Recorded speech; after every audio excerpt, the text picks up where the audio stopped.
Hey, what's going on, everyone? Tonight we're talking about the Buga Sphere. The secret inside the Buga Sphere has been finally revealed. For months, it was just a local curiosity, a strange metal ball that fell out of the sky in Buga, Colombia, and some people wrote it off as just industrial junk, while others called it an elaborate hoax. Well, they were wrong. High-resolution scans have now been done. They have penetrated the core of this object, revealing a secret, profound, ignited an unbelievable understanding of the inside of this object. This object doesn't have any seams. There's no way that we can see how it was put together. And now everyone's gone silent. All the critics, all of the debunkers have gone silent because the scans have been done. And there's no way that they can see how this has been put together. This is the story of the Buga Sphere, the official story of where it came from, where it was found. I have some video clips, I have some photos, I have some news articles. This is going to be a great talk tonight. Make sure y'all go ahead and share this video. Make sure you click the like button and make sure you subscribe to this channel. We're going to talk about everything Buga Sphere tonight. All right, let me check the live chat. Hey, everybody's popping over here already. We got it filling up just nice. What's going on, everyone? Thank y'all for hanging out tonight. It's going to be a great talk tonight on the Buga Sphere. We're going to be talking about this thing. What is it? Where did it come from? What's going on with these scans? Is it real? Is it not? Can it fly? How does it fly? What method of flight does it use? And how does it navigate? And are there other Buga Spheres or similar type devices flying around our planet? All right. So what's going on, everyone? I see everyone filling up the live chat. Thank y'all. Chris Romero. We have 187 Red Falcon, Juan, Diane, Chris Romero again, Soul Mind, Juan Camacho. All right. Appreciate y'all. Greg Miller, what's going on? Hey, thanks for popping in tonight, guys. We're going to talk about the Buga Sphere. Make sure y'all click that like button, share the video, and also make sure you definitely subscribe to this YouTube account. So I'm going to do a mix tonight of some talking conjecture as well as showing some photos, some video clips that I've got together here, and also some articles.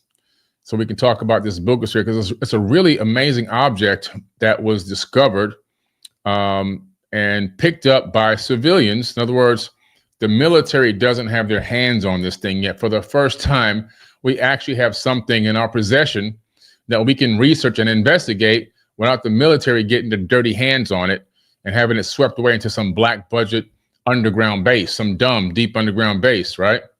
So let's get to it tonight. All right, let's get to it. Let me see where this live chat is. I want to get some more people in. We're at 541 right now. We're streaming live on a lot of platforms. We're on 3 Facebook pages, X. We're on Twitch. Make sure y'all follow me on Twitch at Billy Carson on Twitch. All right, I'm trying to build that Twitch account up. And of course, we're here on YouTube. So thank y'all, everyone, for joining in. All right, we're getting up there. 608, 609. It's going on up. 611. It's going on up. All right, let's get into it, man. I really appreciate y'all for hanging out tonight. It's on a beautiful Sunday evening. For most of us, maybe some of y'all it's still afternoon, some it's night. Well, let's get this party started. So we're going to talk about the Buga Sphere. Okay, this is an object that is literally some type of a metallic object. Let's get into some of the backstory. It started on March 2nd, 2025, when eyewitnesses in Buga, which is a city, by the way, in Western Colombia, reported seeing a spherical object making erratic zigzag movements across the sky. Not long after that, a metallic sphere about the size of a football was recovered in a nearby wooded area. And we have the video footage of that, which I'm going to show you tonight. So make sure you guys hang out because this is going to be a crazy podcast. From the beginning, it was clear that this was no ordinary object. It weighed about 2 kilograms, which equals about 4.5 pounds. And the people that found it said it was cold when they touched it. Okay, so when you touch it, it's cold, but when they scanned it, it had a heat signature. The most startling feature was its construction. The surface was smooth and seamless with no visible welds or joints. No way that showed how this thing was actually put together. And it looked like it was formed from one single piece of metal, continuous. Sounds like the ancient technologies that we know of, or the ancient artifacts left behind by these potential Anunnaki and Nuna beings. Not saying that I'm not saying that they own this or that they created this. What I'm saying is, when we look into some of the ancient artifacts left behind, like the jars, the famous diorite jars that are located in the Cairo Museum, they're seamlessly put together and they're seamlessly created by out of one piece of stone that's like an 8 on the Moses scale of hardness. And we can't duplicate these jars and vases today, the way they were hollowed out in the middle, and even the tiny little holes that are used for the side pieces. We have no way of creating such a smooth finish on the outside, interiors, and everything else. And they seem like they're one seamless piece of stone. In other words, if we were to make that today, some of these jars and vases, which I'll show you another podcast about those, maybe I'll get Matt Bell on. He has probably one of the largest collections I've ever seen of these ancient artifacts in his possession. We would probably have to put them together, right? We'd probably put two pieces together, maybe have two halves and then mold them or in some way seal them together. These are one piece. So it reminds me, when I see this Buga Sphere, it reminds me of some of the ancient artifacts left behind that allude to advanced high technology. Now, maybe it's not, but so far, that's what it seems to be.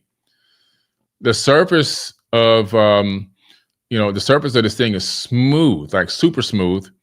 And on the surface were a series of strange engravings. People said that the symbols resemble ancient writing systems on this. And we're going to take a look at these photos in a minute, from crescent shapes to patterns that look almost like the eye in the pyramid. And the initial assessment of the material was inconclusive, and they speculated that basically it could be either titanium or it could be steel. And the initial assessment of the material was like, could this be metal from here, or it could be a rare metal that we haven't discovered yet? It started making people scratch their head. One thing is for sure, though, it's not a weather balloon. It's not a weather balloon or some type of a piece of satellite. It's a real anomaly. And despite these unusual characteristics, the story stayed mostly local. It didn't make the big mainstream, right?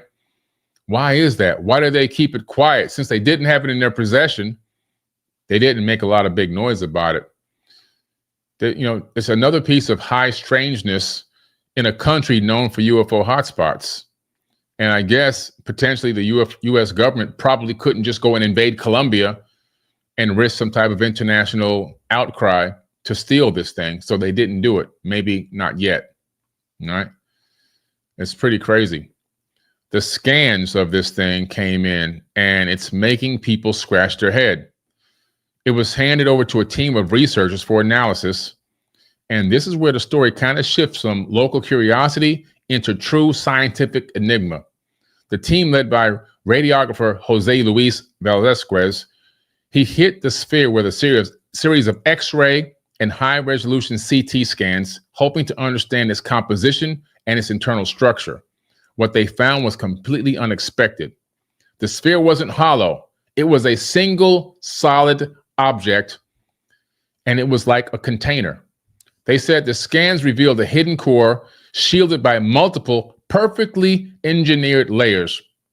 3 distinct concentric layers of metal-like material were visible, and each with different densities. And it was arranged in precision-like points, directly and deliberate. They said it was advanced engineering, unlike they've ever seen. The internal structure wasn't chaotic. It was actually formed from one piece of what they think is a melted slag. It was completely symmetrical, and they couldn't believe how this thing could possibly be built. So this discovery is changing the entire game. It's amazing. If this is real, and I'm looking forward to getting a chance to see this thing in person and actually touch it myself and do some research on it myself. And trust me, I'll be bringing back a lot of videos and content and conjecture about what I've seen and touched. But if this thing is real, it changes everything. If it's one of ours, it still changes everything, because it's gonna, the way that this thing moves through the air with no aerodynamics, probably electrogravitics, which is anti-gravity, it's mind-boggling. It's absolutely mind-boggling. Let's take a look at some of this stuff here. Let's take a peek at this. Here's the sphere. Now you can see from my perspective here with this gentleman's hand is probably about the size of a soccer ball. Okay. It's got these crescents on it. It has this object on it that kind of looks like it might be some type of a microchip or a chip embedded into the single sealed out casing. It's cold to the touch, yet the interior core is hot, but we can't detect it from touch. You can only detect it from technology, scanning technology. And in some way, this thing has the capability of flying. What does it do? We just don't know. Look at this object here on top. Look at the right. Look at these glyphs. Nobody has been able to decipher these glyphs at all. Nobody anywhere, no linguist, no specialist in ancient texts or scriptures or writings of any kind has been able to figure out what the hell this thing says. This chip-looking object is molded into the single piece of material that makes the outer casing. They can't figure out what it is, what it does, or exactly how it even works. But this chip must have some type of a function. There's got to be a reason why it's on there. I mean, look at this thing. This is wild. It did make some news headlines. Art project or UFO? Scientists are torn over mysterious sphere found in Colombia. I have another one here. Scientists discovered mysterious sphere in Colombia, sparking UFO speculation. And then men disguised as police attempt to steal the sphere-shaped UFO after new information is revealed. So some people went down there and disguised themselves as police officers and tried to steal this thing. Makes me wonder, could that have possibly been some type of a U.S. U.S. team to go down there, maybe even mercenaries, kind of disguising themselves as cops to try to go down there and snatch the thing and bring it back to the United States. We're good for doing things like that. No doubt about it. Let's hear a little bit of this, these clips here. Let's check these out. This is the Buga Sphere.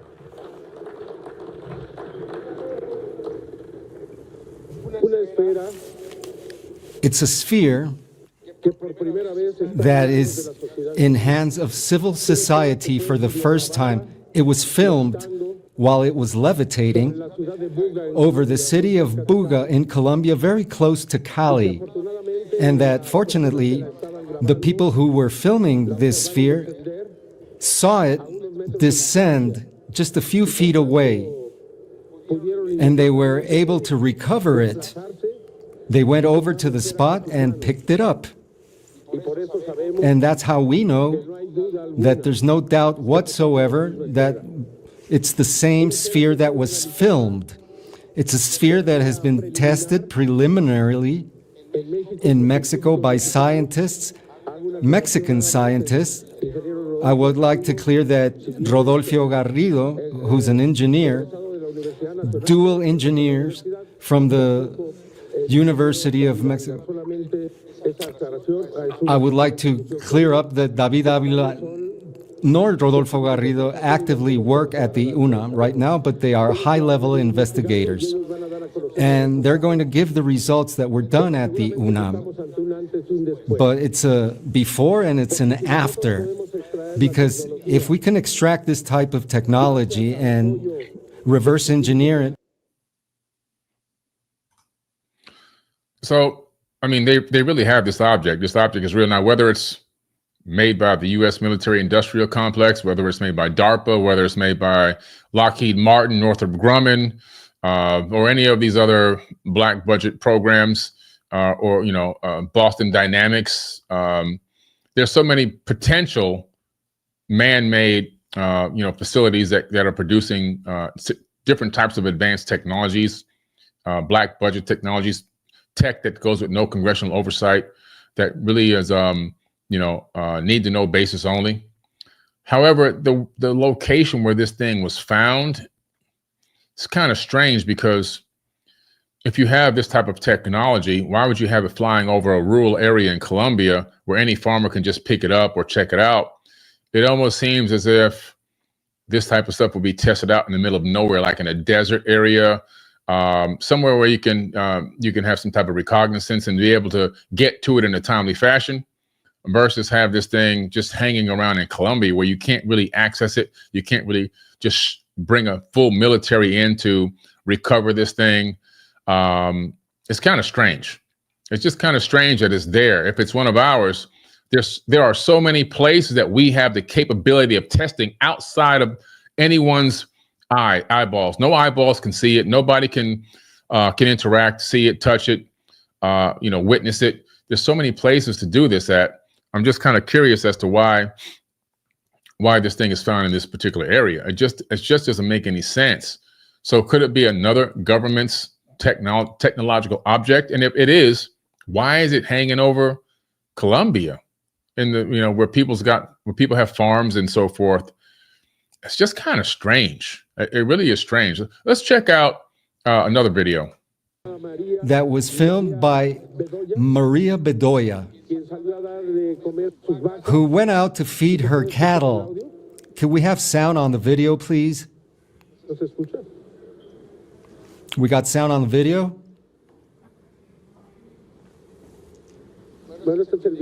That's the video that she filmed initially. At the distance, we can see the sphere floating through the air, and you can see a green reflection on the top part of the sphere. And this seems to be an important component, and it varies in different colors and tones. A little bit after that, the sphere touched the high-tension voltage cable, and it fell to the ground. So again, if this is being operated by, a human operation coming out of a highly technological, militarized government like the United States, for example, testing this out in an area so rural, around an area like that, and then having it hit an electric line, something is just really strange. And if this is made by someone else, how in the world are they controlling it? How is it levitating like this? How is it moving through the air?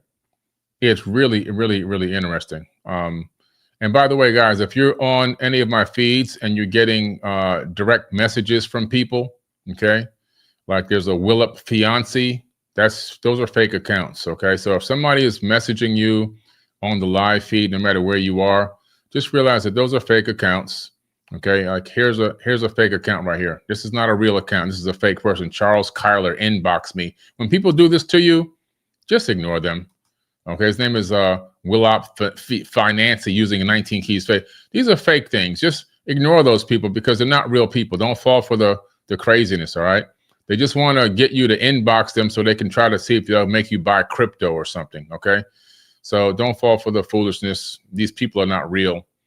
Don't fall for any. The only comments you should be replying to or links you should be clicking on are ones that I put in my comments myself when I drop a link. All of my accounts are verified blue check. If there's no blue check, I don't care what account name it is. If it's not a blue check or just a verified account like this YouTube account, it's not me. Okay, it's just not me. I have a lot of followers where I call you guys leaders on all my platforms and all my accounts. So if somebody all of a sudden has 50 followers and the name is spelled wrong and they got these weird names and they're trying to get you to send them DMs so they can ask you for crypto. I mean, come on, we have to stop falling. The only reason why they're doing this is because people are falling for it. So I hate to have to pause this video to talk about that, but this kind of stuff here, it's fake. So stop falling for it, guys. We got to be better than this. All right. We got to be better than this. We got to be smarter. Let's not give these scammers any reason to keep doing this. They're only doing it because people fall for it. So we have to find a way to stop falling for the foolishness. Okay. Anyway, back to what we're talking about. So if the government is making these, why would they be testing it in an area like this? And why would they run it into a electric line? Or was it maybe attracted to the electric line because maybe it's running on electric gravitics? It's just so strange. Now, there have been sightings in the sky of dozens of these at once. And in that case, who is releasing these things? Are these scanning probes? Are they here to scan us or scan the sky or scan regions of the planet, collecting data?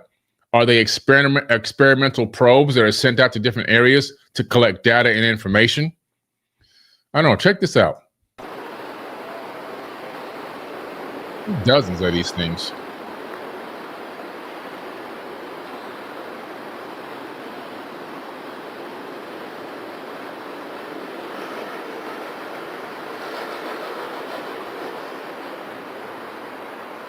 There's a swarm. There's a complete swarm of these spheres being released.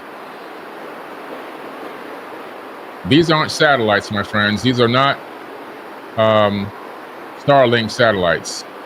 Mira, oye, ¿ya viste?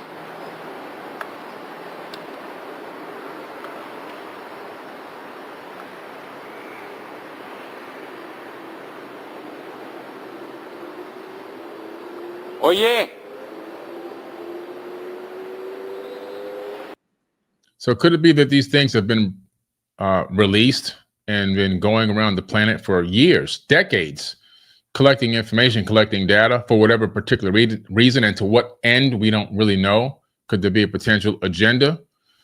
How long have these things been around, and how long have they been scanning and collecting information and data? What are they collecting? Are they saving all of our cell phone communications? Are they, you know, and who knows, what are they doing?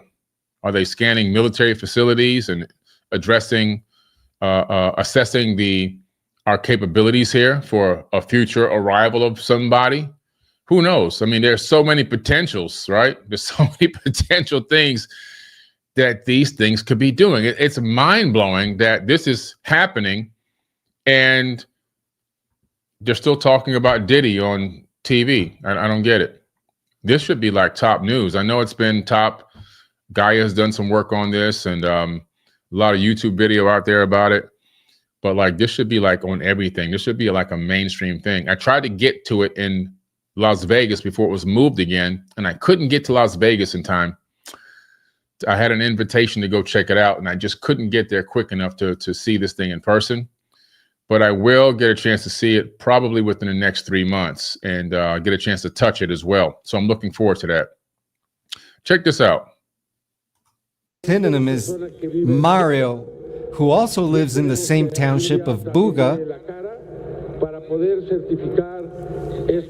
This is a different sphere that was filmed, and we need to authenticate it, which we haven't been able to do thus far. But if this video is authentic, it's of utmost importance because it was filmed on May 7th on the outskirts of Buga, in the opposite side of the town where the first Buga Sphere was filmed. Some people theorize that it was looking for the other sphere. That's what many people have expressed. It's also an extraordinary video to watch. See, because it seemed like it was doing a pattern, like a grid pattern, kind of looking and scanning for the other sphere. Well, these things might be running on AI. They may be AGI or ASI capable, which means they could be super conscious and have the capability of moving and operating on their own recognizance, on their own thought process, right? What is the mission for these things? Even if it's man-made or not, what is the absolute mission for them, and why are they operating like this? What are they doing? What are they scanning? Lots of questions about this Buga Sphere. It's really incredible. I'm a person that seems to be, I've had a lot of these videos analyzed already by my editors and experts, and I'm a person that believes that these things are really flying, that this is not any kind of trickery, that they really have the capability of flight. Some of the scans that I've seen already of the interior, the CT scans and such, and the infrared scans, show like glowing heat on the inside, but you can't feel it from the exterior. And there's some parts in there, some technological parts that nobody understands really what they are. It's really a conundrum. It's really got a lot of scientists, physicists. It's got a lot of people scratching their heads right now trying to figure out what the hell this thing is. And here's what Stephen Greer had to say about it. Killed possessing them. Very smart that you keep it safe and that you also disclose it. It's transparent. Everything goes out. My assessment of this back. And I just like to recognize the courageous people who picked it up, brought it. Now, there have been spheres found before, and in the United States, special forces thugs go in and get them, and people have been killed possessing them. Very smart that you keep it safe and that you also disclose it. It's transparent. Everything goes out. My assessment of this is pending, but it's certainly real. It's using an energy field and what we probably would say is electrogravitic, which means a type of anti-gravity effect from the electromagnetic forces. And whether it is a purely extraterrestrial origin or a mix of an ancient human extraterrestrial development, there are 4 or 5 possibilities. And this is what we want to look at. If we can get some of the materials and do carbon dating, we can, from the polymer, then we will know how old it is. If it predates this kind of manufacture, it'll be extraordinary. All right. Yeah, so that's what Dr. Greer had to say about it. He's had a chance to investigate it, research it, touches. You know, I'm very good friends with Dr. Stephen Greer. I've been in a lot of documentaries with him as well. Absolutely incredible, this thing. Matter of fact, right now, the #1 documentary on Amazon Prime is Asymmetric Disclosure. And that's Dr. Stephen Greer and myself in that documentary. It's the #1 documentary on Amazon Prime Video right now. So if you go to Amazon Prime Video, look for Asymmetric Disclosure, produced by Third Phase of Moon. So shout out to Third Phase of Moon, those guys. And thank you guys for allowing me to be a part of that project. It's probably the 4th documentary that I've been in that they've produced on Amazon Prime Video. And again, we were #1 the last documentary. We passed the Superman Christopher Reeves documentary to be #1 and took over the #1 spot. And this time we took over the #1 spot again. So shout out to those guys at Third Phase of Moon. Okay. Vieron una descarga de 10.000 voltios. Las imágenes obtenidas arrojaron resultados sorprendentes. En el interior se puede observar en el contorno en tonalidad blanca una densa capa que la rodea, lo que es indicativo de que es muy gruesa. En tonos más grises con menor densidad se aprecia otro material menos denso que confirmaría que la esfera no es hueca y explicaría su inusual peso, que se ha logrado documentar de manera inexplicable. Es variable. Okay, right there, let me pause for a second. So they're saying that they've been scanning this thing and weighing it. It changes its weight. Okay, so imagine you get on the scale right now and you know what your weight is. So you look at the scale. Okay, I weigh, for example, I weigh 215 pounds right now. Okay. Now imagine I get off the scale and get back on the scale in an hour without eating, without drinking anything. And now I weigh 250 pounds. Something is just weird. This thing gains and loses weight, and it clearly isn't taking in or releasing any material from, at least visually, what we can see. So how is it changing weight? How is the weight being adjusted? How is it getting heavier and lighter on its own when we can see no exchange of materials inside or out? Asimismo, se detectaron una serie de 16 puntos que rodean al núcleo. Esto se trataría de microesferas. Al mismo tiempo, se observó un elemento de tonalidad oscura que se distribuye en el interior de la esfera de Buga, que revela que este material sería el menos denso, quizá poroso. Pretty interesting. Yeah, this is some wild stuff, man. Just wild stuff. This is an incredible find. I had heard about the spheres years ago, but I never got a chance to really see any good quality footage or scans or science done about them. Just seeing some random, handheld footage of them. But these are the most clear. This is some of the most clear video footage of UFOs we've had in modern times. People always say, man, why is it so blurry? Well, these are not blurry. For the first time, we have some really clear photos and video of this thing. And we have, the ability to actually physically touch it and everything else.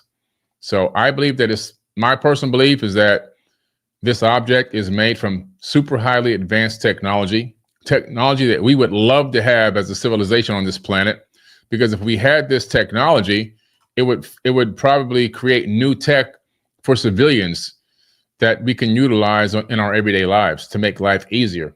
Specifically, the anti-gravity, number one.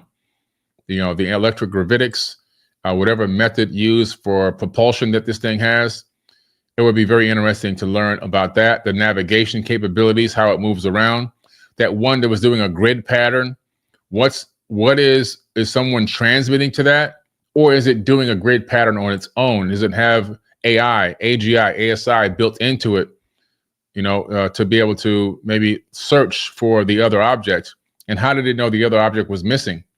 All these things are big, giant questions for us, That 2005, there was at least a complete release of these things in the sky from somewhere. Nobody knows where they came from, like a swarm of them.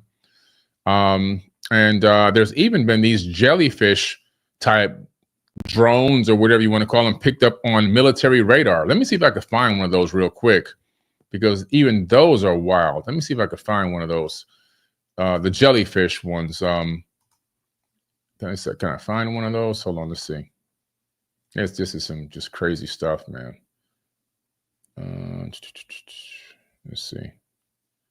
I might not have downloaded the jellyfish drones. Those are pictures. Oh, here goes one. Here's a jellyfish. Check this out. And this is a military radar. This thing is moving at an extremely fast rate of speed. Look at the shape. So they switched to a different spectrum to try to analyze what the hell this thing could possibly be. All right. Look at the shape. It doesn't resemble anything that we know that can fly aerodynamically. We don't know what it is. It could be government, it could be military, it could be alien. We just don't know. But what we do know is this is strange. And it's moving at a very fast clip, probably several thousand miles per hour.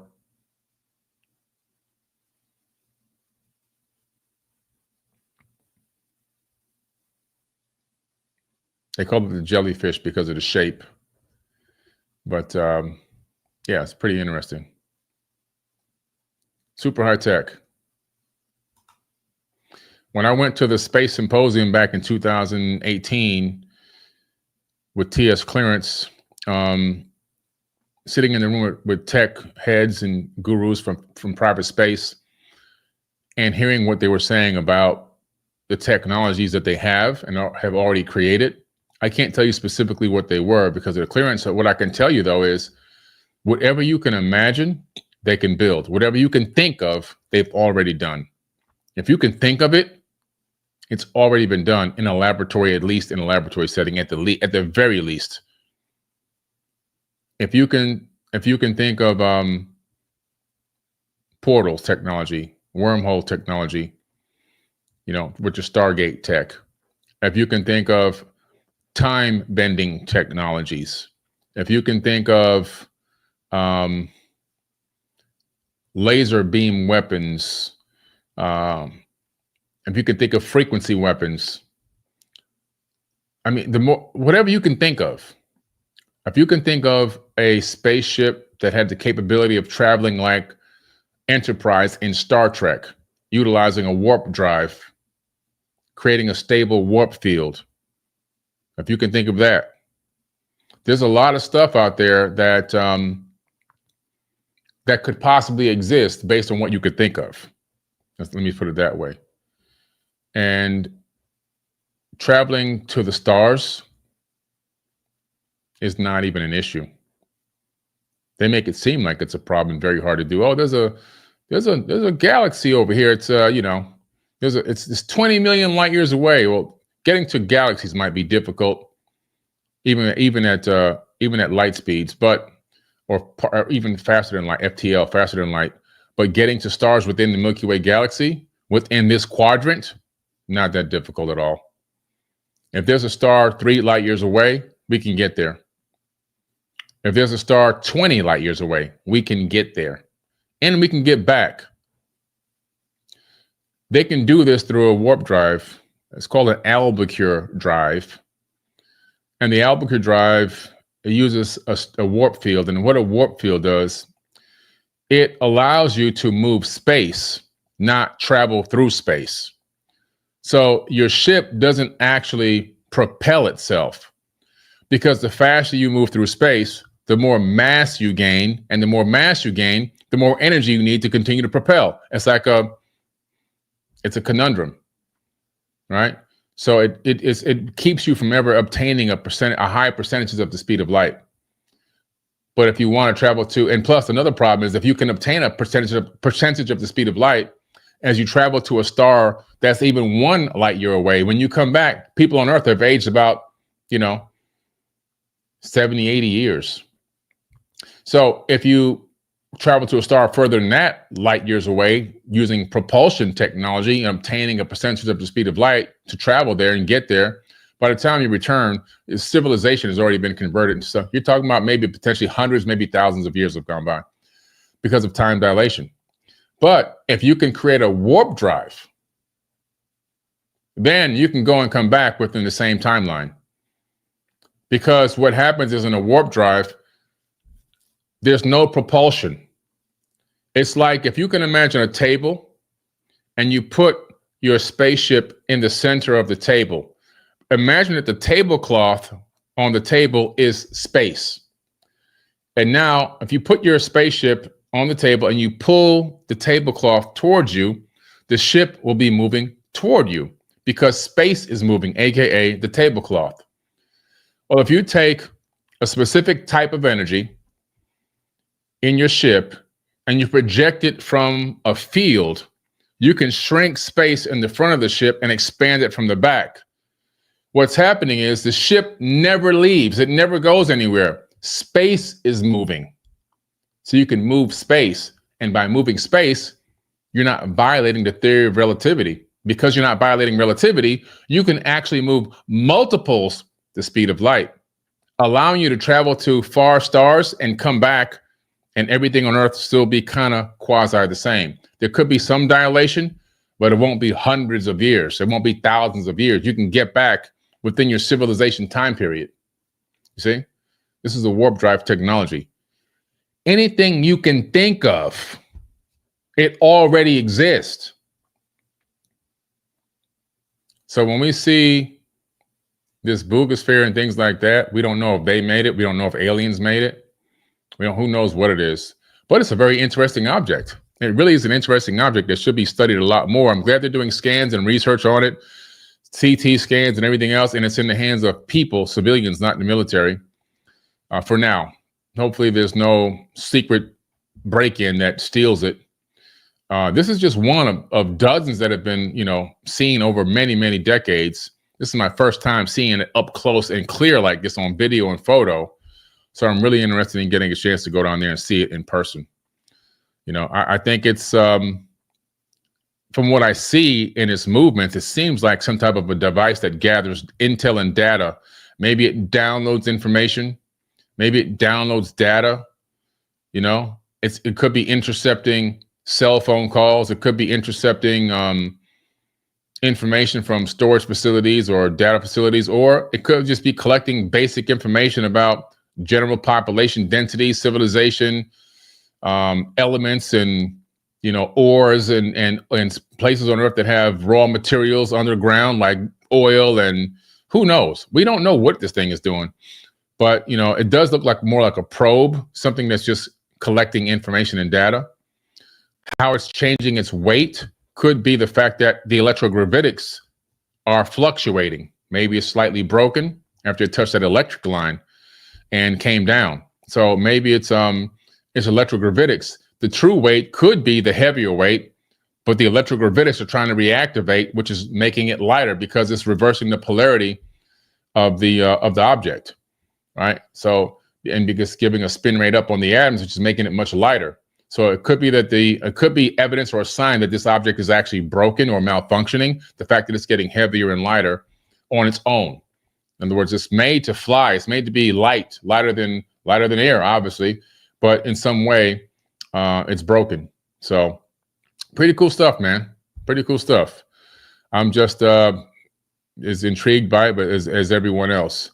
When I get down to see this thing in person and touch it with my own hands, I'll be bringing back much more intel and detail about it. And by then, I'll know a lot more about it as well.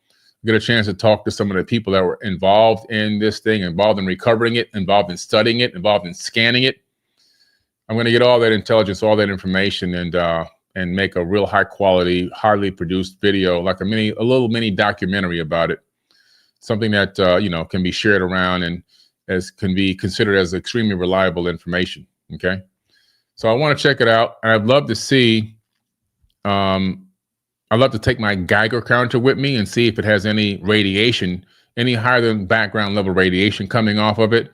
I'll take a couple of my devices. I have some of my own electronic devices here to take and measure a magnetometer, take my Geiger counter, and do a couple of scans on my own, non-invasive scans. So I won't have to damage the object or touch the object in any way. I have the technology to do some of my own non-invasive scans just to test the energy. And I would also like to do a muon scan of the object, if that's possible, to get somebody to come down and do a muon scan.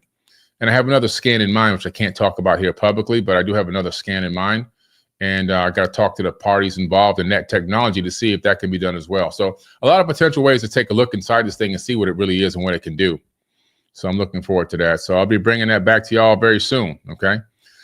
Right now, I'm getting ready to head out to Amsterdam. I'm going to be giving a keynote speech at Mind Valley University in Amsterdam. So I'm really looking forward to that. As y'all know, I've been getting back out, meeting and greeting the people, getting back out into conferences and speaking engagements and getting back on TV shows and everything else and getting back to being Billy Carson, getting back to being who I am after a little bit of a hiatus and getting back out in the field because I love to be around the people. I love the people. I love to be around y'all. I love to engage y'all, talk to y'all, see y'all, hang out with y'all. And I'm really looking forward to getting out there to Mind Valley University and giving a keynote. I'll be giving a keynote on manifestation, which is one of my top topics right now specifically as well. I've been doing it for years, but I have some really, really good new information, and some of it I'm teaching in my online academy, okay? So if you want to join my online academy, it's really doing phenomenal. I remember I said on my dream board, I put on my dream board that I would like to, I'm looking up because I'm looking for the link. I put on my dream board that I would like to have 100 students in my academy, my online academy, by the end of July. And only 100 because I started last Tuesday, at the end of the month. We had 500 by the end of the month, 500. Now it's already around 560. And so I'm going to drop the link here to the 4BK Academy. Okay, asking you guys to take a look and see if you like it and see if you'd like to become a member of the 4BK Academy. It's an incredible online academy teaching you many different things. There's over 100 hours in training modules and classes that you can graduate to in there. The engagement is off the charts in there. And I've never seen this type of engagement anywhere. The amount of support, the amount of love and assistance in there from the students, and also they're holding themselves and everyone accountable. So their homework assignments, their goal sheets, everything they're supposed to do is all being done and posted within the online school. Luke Palmer says, will we be able to watch or hear your keynote speech? Thanks. Thank you, Luke Palmer, for that donation. Yes, you will. Let me get you the link real quick to, they've already got 5,000 people booked out at this event. So I think the event's maxed out at 5,000 people. Let me get you the Mind Valley University link in case you want to watch virtually, because now they're doing the virtual for the people who obviously aren't going to be there now. Let me see here. So I'll say, boom, here. Okay, Mind Valley. Okay. Keynote. Here goes a link in the live chat. I'll add the link to the caption of this video also, and I'll even add to the audio file if it shows up on the audio podcast, or when it shows up on the audio podcast. But Mind Valley University is huge. Mind Valley is the largest consciousness app in the world. It's a huge online app for spiritual healing, motivation, inspiration, alchemy, you name it. Teachings are just incredible for hundreds of incredible teachers and lecturers and the most incredible people dealing in manifestation and metaphysics in the world on there. And I'm honored to be a part of that now. It's an absolute honor. And it's an honor. And so shout out to Vishen from Mind Valley, the owner, who I had the privilege of meeting in person and having dinner with him in Egypt a couple of years ago. And so shout out to Vishen. I appreciate you, brother. And thank you for considering me and having me come out and do this keynote speech at your event, which is a megalithic event.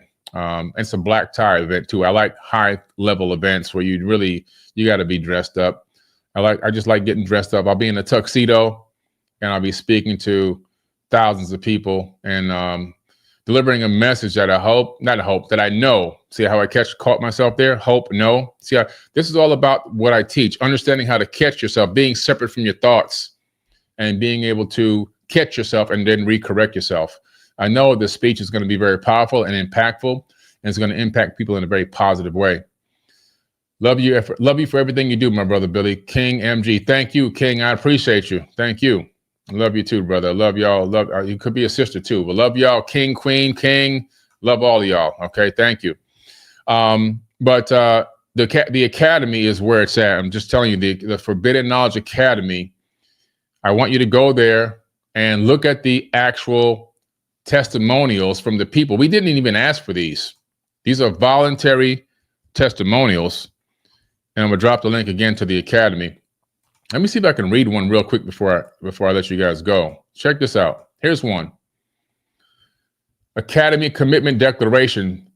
So we make everyone do a declaration, commitment, and sign it. They have to download it, print it out, and sign it as part of the school. Let's see what it says here. James Garrett says, after 13 long years and with the love and strength of this incredible group, I finally broke through the fear of being seen. Fear didn't go quietly. It fought me every single hour for the past 7 days. It took me longer to sign this one document than anything else in my life. There were moments I wanted to give up, especially as I tried to rebuild my vision of my ground zero, but I didn't. Because of the compassion, accountability, and unwavering support of this community, I stood my ground. I refused to back down. And today, I can finally say I faced that fear and overcame it right here with all of you. What I'm sharing is more than just a photo. It's me, raw, unfiltered, vulnerable. There are no masks, no filters, no hiding. This is who I am, fully visible and at peace with every part of it. Thank you all for walking this journey with me. You've helped me step out of the shadows and into the light. So shout out to James Garrett. Amazing post by him and testimonial by him. Not asked for, not paid for, not text to say, can you give me something about the group or anything like that? Just straight up him. And there's dozens of those like that. Okay. So if you want to join the academy, I'll drop the link in the live chat. We're really doing some incredible growth and teaching and learning in there. Over 100 hours worth of stuff. And it's just mind blowing. And I'm filming new things every day. And I go live. I've been live in there 3 times already. Private teachings, private mentoring inside the group. I'm doing Q&As and everything in there, teaching along the way, helping people get to the next level. And all of us together are growing at the same time, including myself. So it's pretty incredible because the saying goes, when the student is ready, the teacher will appear. Well, we're both the student and the teacher. And when the teacher is ready, the master will appear. So there's a growth process, an ascendant master process taking place.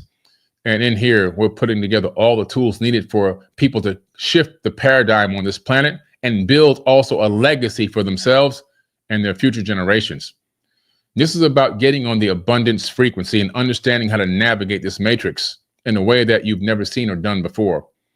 And I'm really excited to be also bringing on brand new other teachers to the group to make new teaching modules and new programs. And this is going to expand and be the largest self-improvement school in the world. Let me say that again. This is going to be the largest self-improvement school in the world. And by next year, I'm looking forward to launching homeschooling for grade schoolers that will be accredited. They can get their credit and still move from grade to grade, and they can learn from home. They're going to get the knowledge, but they're also going to get the forbidden knowledge. That's the next step. Yeah, it's coming. A lot going on, guys. A lot going on. So make sure you guys check out the 4BK Academy. I dropped the link in the live chat again. Make sure you guys go and check out the 4BK Academy, read those testimonials, and make your own decision whether it's something you want to be a part of or not. I'll be your mentor in that private group. All right. It's super private. Anyway, I love you guys. I appreciate y'all. Thanks for hanging out tonight. Remember the Buga Sphere. What could this thing be? It's a question mark. I don't even have the answer for you yet. All I know is speculation. But it's a very interesting thing to look at, to see, to witness. And I can't wait to get down and get more information and bring it back to y'all as well. Okay. I appreciate y'all, and I'll catch y'all later. Peace.